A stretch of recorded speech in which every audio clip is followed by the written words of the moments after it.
Let me just fix this camera slightly. And welcome, welcome. This is alertwolf here. And I'm here to bring you another anime review. This one is of Blast of Tempest, Episode 3. And I think this one's called Things... There Are Things That Even Magic Can't Do. Alright, and this one picks off right where the last episode ends off. More or less. This one picks up with the fight between the spear user and Mahiro.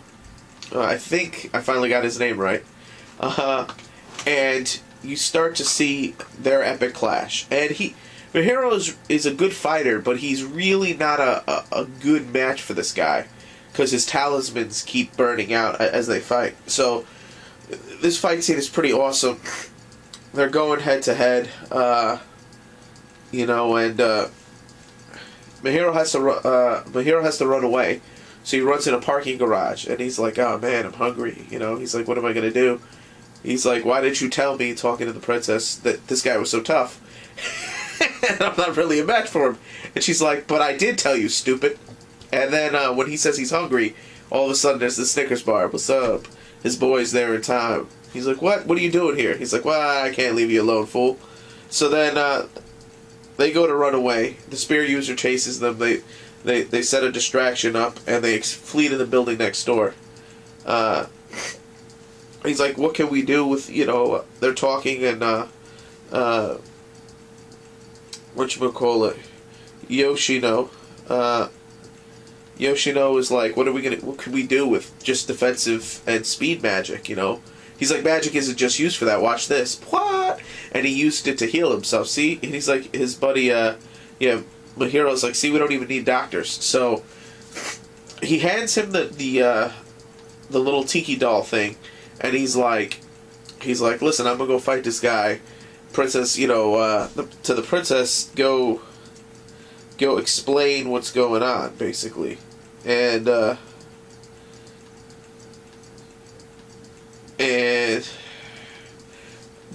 so she's, you know, explain how magic works to him. So he goes off and starts fighting. Princess wants to know what's going on. He's like, he's fighting that spear user guy, and then Yoshino goes down to try to help him out, and she starts explaining to him how magic works.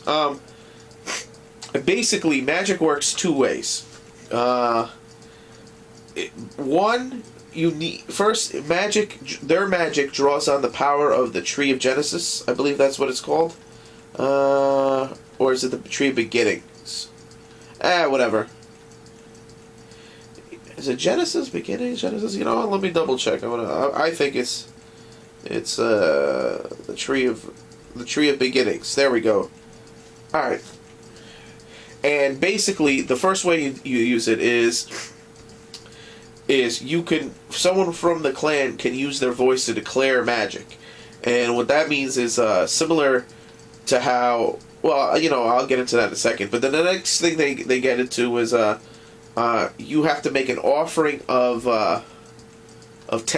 civilization. An offering of civilization to the tree. And basically, during the fight they're having, now, during the fight, you see the spear user, he actually makes an offering of a car. He touches the car evaporates, because when the tree accepts it, it disintegrates. Now, the other part is, she also explains how there's no such thing as offensive magic. That was the first part of the explanation of magic, and basically, it's only defense, healing, and it has other uses, but there's no attack magic.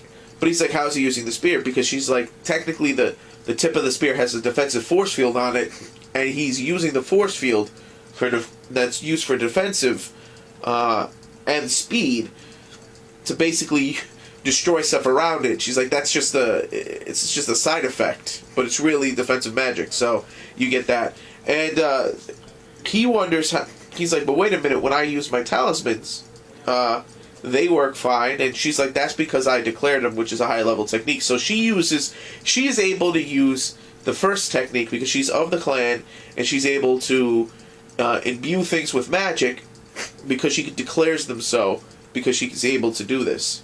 And so he spends most of this episode trying to reconnect with his buddy.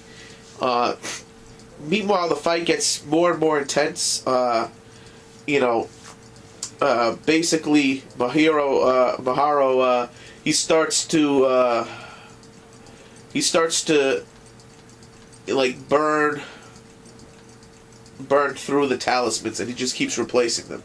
And he's not really beating this guy, though. This guy is outclassing him, just because he's a real sorcerer, a real mage, as they call him, and he's just using borrowed magic. But he's a naturally good fighter, so he's giving it all he's got. And basically, he notices, the spear user guy notices that he's hitting him.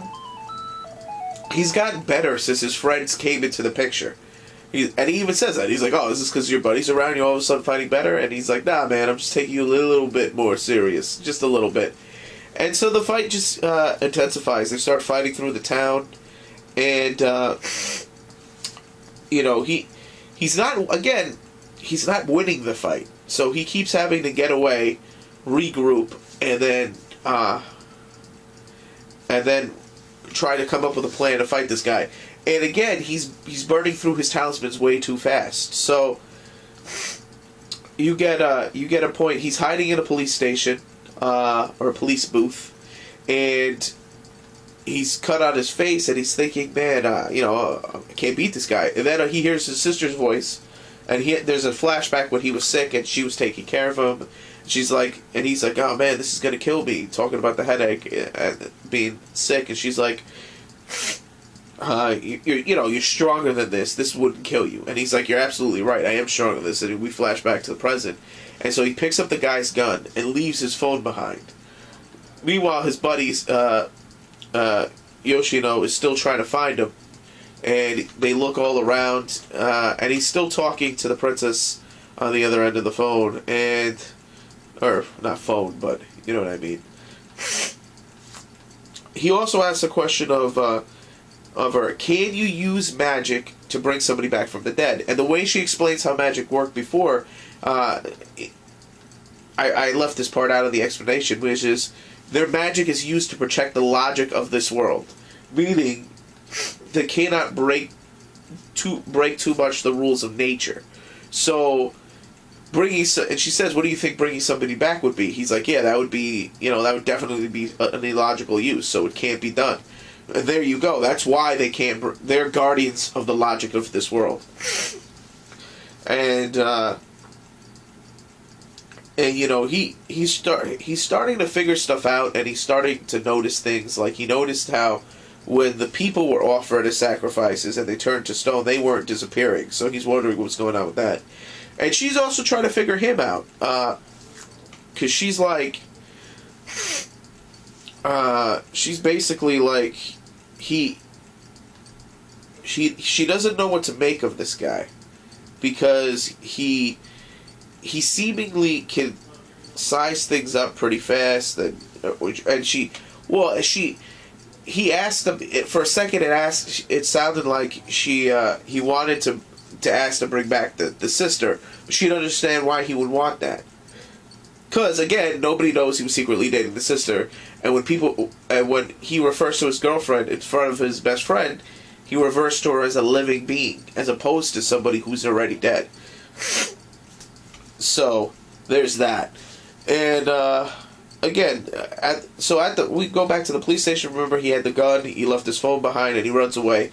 At the same time, all of this is going on, the army acts, or the self-defense force, and the government acts by sending helicopters to destroy the roadways and bridges and tunnels leading out of the town to quarantine it. Now, what was her name? Hold on. This time I'll know her name, by the way, guys. So, all right, and we have her name is. I know, because I can't for the life of me remember her name. Alright, Eveline Yamamoto. So, alright, as Eveline, or Evangeline, there we go, Evangeline. As Evangeline is leaving, because she works for the government, she's like, oh, so they're going to bomb the bridges and shit. She's like, well, wait a minute, what does that mean about me? They're like, we'll call you back. She's like, son of a bitch. They're going to either kill me or quarantine me, these people. So she's trying to escape the town, and then that's the last we see of her for the episode. And Yoshino, he notices, the bombing and all the quarantining of the area, and he realizes that he has to move, and he's also noticing the direction in which things are going, and he has to find his friend.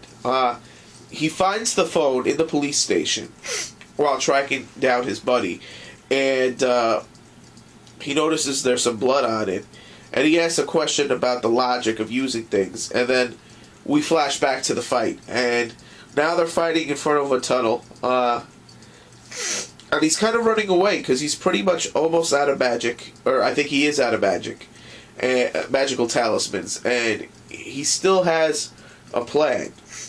So there's a spilt tanker with fuel on the ground, so he baits the spear user to walk into where the puddle is and the tankard is of the gasoline, because he shoots at him. He's like, dude, you know this isn't gonna work. So when he steps on the fuel, he's like, die, fool. Boom. And he takes the shot, and he may not have said fool, but you know what I mean. He takes the shot, blows up the tanker, blows him back a little bit, and you think he got him. And the spear user, like a G-man, he just keeps walking through. He walks through the flame like he's the Terminator. He's like, that didn't affect me either. And he's like, you're going to die now. And that's when Yoshino shows up to save Mahiro, and he's like, come on, we gotta go. And he comes through the flames too when he bursts into the scene and hits what's his face, hits the spear user, and you're like, oh shit, like he's there for battle. He grabs his friend, he's like, follow me, we gotta go. And the spear user chases him. They run to the other end of the tunnel. And he's like, we gotta go to the woods. And they start running away. When the spear user gets out of the tunnel, here comes the army shooting fucking missiles right at him. He's like, and they blow up the tunnel. He's like, how did you know they were gonna do that? He's like, well, they started bombing every other bridge and thing, and the direction they were going, this was gonna be the last stop. So he's like, I had a feeling this would work. He's like, oh. And then he punches him. He's like, you could have told me. He's like, yeah, there was a time. So, the spear user's fine, too. Like, 3 missiles to the face didn't stop the spear user. He was just like, I guess I've been defeated because I lost them. And he informs Simone, right?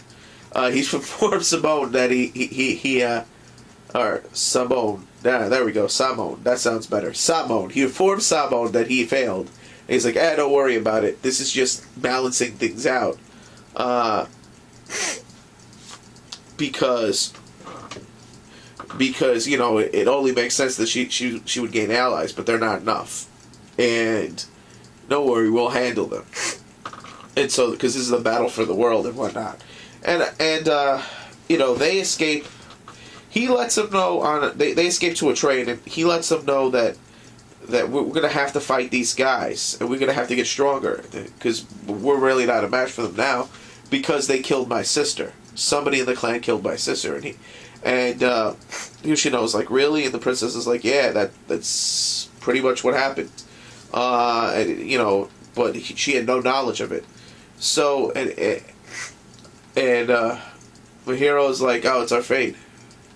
Mahiro, yeah, there you go. It's like, that's my fate. It's our fate that this happened. And he's like, really? And Yoshino's thinking in his head, I wonder what the connection is. We're all being drawn together.